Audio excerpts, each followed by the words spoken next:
Beware the eyes of Mark, Caesar. ആഹാ, ഒരു ചായ കുടിച്ചു. Tomorrow. ഇന്ന് രാത്രി ശരിക്കും ഉറങ്ങിക്കോളൂ Caesar.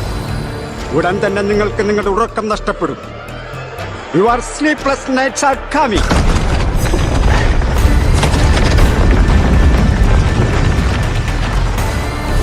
Your sleepless nights are coming. Massive landslide has struck the Mundak-Kayam-Purakayam region at early morning today, leaving many dead and several gone missing. നാടിനെ നടുക്കിയ ഈ ദുരന്തത്തിൽ രക്ഷാപ്രവർത്തനം നടത്തുന്ന ഫയർഫോഴ്സ് ഉദ്യോഗസ്ഥർക്ക് ചാക്കിൽ കെട്ടിയ നിലയിൽ അഴുകിയ ഒരു മനുഷ്യ ശരീരവും കൂടി ലഭിച്ചു എന്നതാണ് ഈ നിമിഷത്തെ ഏറ്റവും പ്രധാനപ്പെട്ട വാർത്ത. Your sleepless nights are coming. സാധാരണക്കാരന്റെ ഒപ്പം നിന്ന് അവന്റെ കൂടെ അവന്റെ തണലായി നിന്നതിന്റെ അർത്ഥം.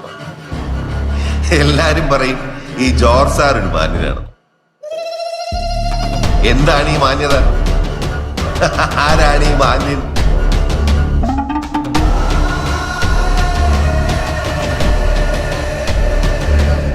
Anwar, what are your thoughts? ഇത് പെട്ടെന്നുള്ള ദേഷ്യത്തിൽ ചെയ്ത ഒരു ക്രൈം ഓഫ് പാഷനായിട്ട് തോന്നുന്നില്ല മാഡം. പ്ലാൻഡ് അബ്ഡക്ഷൻ, ഒപ്പം മറ്റ് ഫിസിക്കൽ ടോർച്ചേഴ്സ് ഇല്ലാതെ ഹൃദയം കണ്ണുകൾ തുറന്നെടുക്കുക. കുറ്റവാളിയെ നയിക്കുന്ന വികാരം ഒന്നെങ്കിൽ പകയായിരിക്കാം, അല്ലെങ്കിൽ മാനസിക വിഭ്രാന്തി. കൂടുതലൊന്നും ഈ പ്രൈമറി സ്റ്റേജിൽ പറയാൻ കഴിയില്ല മാഡം.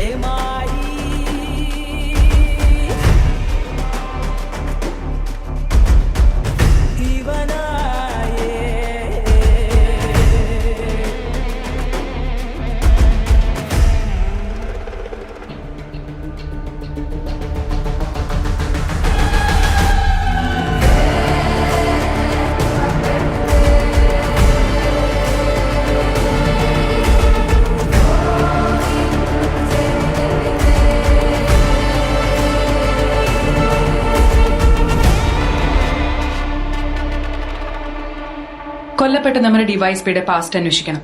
മുമ്പ് അന്വേഷിച്ചിരുന്ന കേസുകൾ, എന്തെങ്കിലും കോൺട്രവേഴ്സീസ്, അങ്ങനെയല്ല.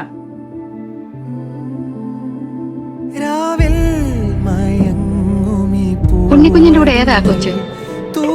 എന്തായാലും രണ്ടുപേർക്കും നല്ല ചേർച്ചയുണ്ട് അല്ലേ ഏട്ടാ? ചുമ്മാ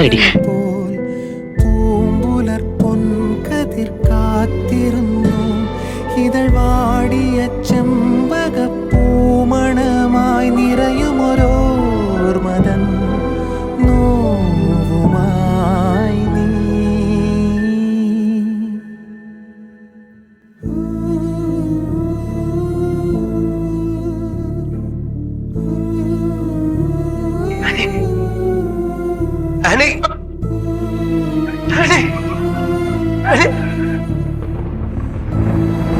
സ്വാർത്ഥ ലാഭത്തിന് വേണ്ടി സ്വന്തം ഭാര്യയെ കരുതിക്കൂട്ടി അതിദാരുണമായി കൊലപ്പെടുത്തി എന്നുള്ള കുറ്റം സംശയാതീതമായി ഈ കോടതിക്ക് ബോധ്യപ്പെട്ടിരിക്കുന്നതിനാൽ ഞാൻ പ്രാർത്ഥിക്കുന്ന എല്ലാ ദൈവങ്ങളെ സാക്ഷി നിർത്തി ഞാൻ പറയുന്നു, എന്റെ ഹനിയെ ഞാൻ കൊന്നിട്ടില്ല. ഞാൻ കൊന്നിട്ടില്ല. എൻ്റെ ഒരു ഗട്ട് ഫീലിംഗ് ആണ്, ശ്രദ്ധിച്ചു കേൾക്കണം. കമ്പത്തേക്ക് അധികം ദൂരമില്ല ജോർജ് സാറേ. പറയുന്നതൊക്കെ കൂടെ എന്താണ് ചെയ്തത്? എടാ, ഞാൻ പറയുന്ന ഒന്ന് കേക്ക്.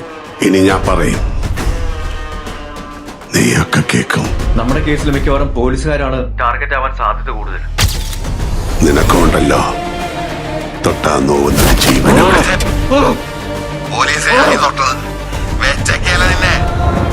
പോലീസല്ലടാ എന്നെ തൊട്ടത്.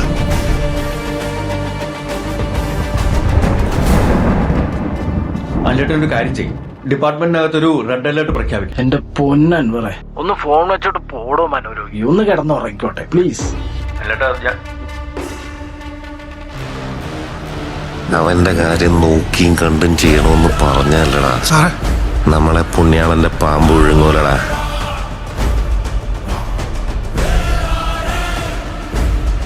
നമ്മുടെ ഹോസ്പിറ്റലിന്റെ പ്രസ്റ്റേജിന്റെ പ്രശ്നം കൂടായിരുന്നു. റോയ്, എന്നെ അങ്ങനെ ആരും ഇരുത്തൊന്നും വേണ്ട. നിങ്ങൾക്ക് വെറും ഒരു കയ്യബദ്ധം. പക്ഷെ ആ ചെറുപ്പക്കാരന് നഷ്ടപ്പെട്ടതോ? വരാനിരിക്കുന്ന കരഘോഷങ്ങളുള്ള 100 കളിക്കളങ്ങൾ. മാത്രമല്ല, അയാളെ വിശ്വസിച്ച് അയാളോടൊപ്പം ഇറങ്ങി പുറപ്പെട്ട ഒരു പാവം പെൺകുട്ടിയുടെ ജീവിതവും. നീ ആരെയാണ് ഈ പേടിപ്പിക്കുന്നേ? എന്നെ മാനേജ്മെന്റിന്റെ ഭാഗമെന്ന നിലയിൽ ഇതൊക്കെ മനസ്സിലാക്കി കുറെയൊക്കെ ബിസിനസ് കൂടി നോക്കാൻ നമ്മളും ബാധ്യസ്ഥരാണ് ഡോക്ടർ. മനുഷ്യനെ ശുശ്രൂഷിക്കേണ്ട ആതൊരു ശുശ്രൂഷകൻ മനസ്സിൽ സൂക്ഷിക്കേണ്ട കൽപ്പനകൾ ഒന്ന്, അതിൽ ഒന്നുപോലും ഓർമ്മയില്ലാത്ത തന്നെ പോലുള്ളവരാണോ ഈ മെഡിക്കൽ പ്രൊഫഷനെ ഇത്തരം തരം താഴ്ന്ന് ഇറച്ചി കച്ചവടം? നിന്നെ കാണാൻ ജോർജ് സാർ ഇവിടെ വന്നിട്ടുണ്ട്. നിന്റെ മുമ്പിൽ ജോർജ് സാർ ഇങ്ങനെ നിൽക്കുന്നുണ്ടേലേ നീ ജോർജ് സാറിനെ ഇനിയും കുറെ അറിയാറുണ്ട്. അവസാനമായിട്ട് എനിക്കൊന്നേ പറയാനുള്ളൂ. ഈ സ്ഥാപനത്തിലൂടെ കോടികൾ ലാഭമുണ്ടാക്കുന്ന നിങ്ങൾ ഈ കേസിലെങ്കിലും അല്പം കാരുണ്യം കാണിച്ചില്ലെങ്കിൽ അവർ നിങ്ങൾക്കെതിരായി കേസുമായി പോയാൽ കോടതിയിൽ അവർക്ക് വേണ്ടി വാദിക്കാൻ ഈ ഞാനും ഉണ്ടാവും. എന്താ വേണ്ടത് ഞാൻ തീരുമാനിച്ചോളാം. നിന്നെയൊക്കെ തൊട്ടാലേ വരും.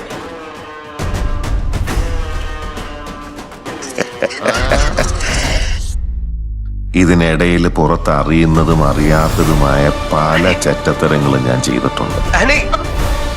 പക്ഷെ അതിനൊന്നും എനിക്ക് ഒരു റിഗ്രറ്റും ഇല്ല.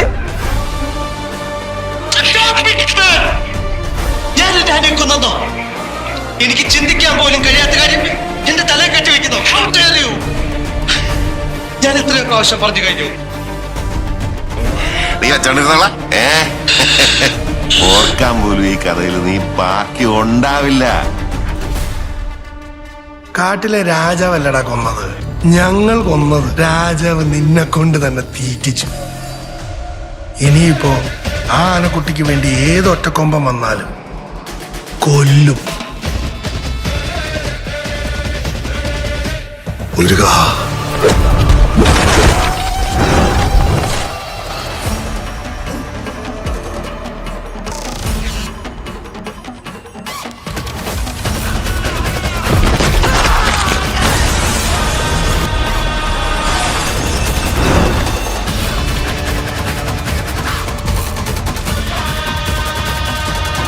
അണ്ണാക്കി നല്ലതാണ് അവനുണ്ടാക്കിയത്. എന്റെ ഒക്കെ കൂട്ടത്തോട് പറഞ്ഞേരെ ഒറ്റ വീണ്ടും കാട് കയറിയുന്നു. വെറും ആഴ്ചകളുടെ ഇടവേളയിൽ അനിയത്തിയെയും അപ്പനെയും നഷ്ടമായി.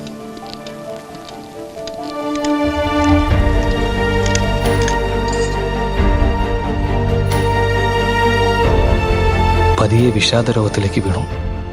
അങ്ങനെ കൗൺസിലിങ്ങും തെറാപ്പികളൊക്കെ കഴിഞ്ഞ് അവൻ പതുക്കെ ജീവിതത്തിലേക്ക് തിരിച്ചെത്തി. ഇനിയിപ്പോ നിങ്ങൾ പറയുന്ന പോലെ ബെഞ്ചമിനാണ് ഇതൊക്കെ ചെയ്തതെങ്കിൽ അവൻ അതിൻ്റെതായ കാരണങ്ങളുണ്ട്. പോലീസും പട്ടക്കാരും അത്രയ്ക്ക് ഉപദ്രവിച്ചിട്ടുണ്ട് ആ പാവത്തിന്. ഏകദേശം 6 മാസങ്ങൾക്ക് മുൻപ് ഒരാൾ എന്നെ കാണാൻ വന്നു. നീതിദേവത കണ്ണു തുറന്നിരിക്കുന്ന പ്രതിമകൾ ചെമ്പിൽ ചെയ്തു കൊടുക്കണമെന്ന് അയാൾ എന്നോട് പറഞ്ഞു. ഉണ്ടാക്കിയത് ആരാണെന്നോ എവിടെയാണെന്നോ മനസ്സിലാക്കാവുന്ന ഒന്നും ആ പ്രതിമയിൽ പാടില്ല. ആ ഡിമാൻഡ് അല്പം സ്ട്രേഞ്ചായി എനിക്ക് തോന്നി. അന്ധനായി എന്നെ പറ്റിക്കാമെന്ന് കരുതിയ അയാളുടെ ധാരണ തെറ്റി.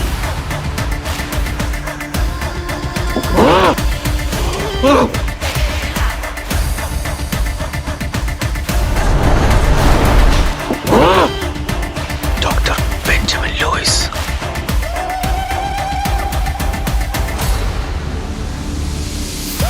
പ്രമാദമായ നീതിദേവതാ കൊലക്കേസ് പ്രതി ഡോക്ടർ ബെഞ്ചമിൻ ലൂയിസിനെ ഇന്ന് കോടതിയിൽ ഹാജരാക്കും. കഴിഞ്ഞ 2 ദിവസങ്ങളിലായി പോലീസ് രഹസ്യ കസ്റ്റഡിയിൽ ബെഞ്ചമിനെ ചോദ്യം ചെയ്തു വരികയായിരുന്നു.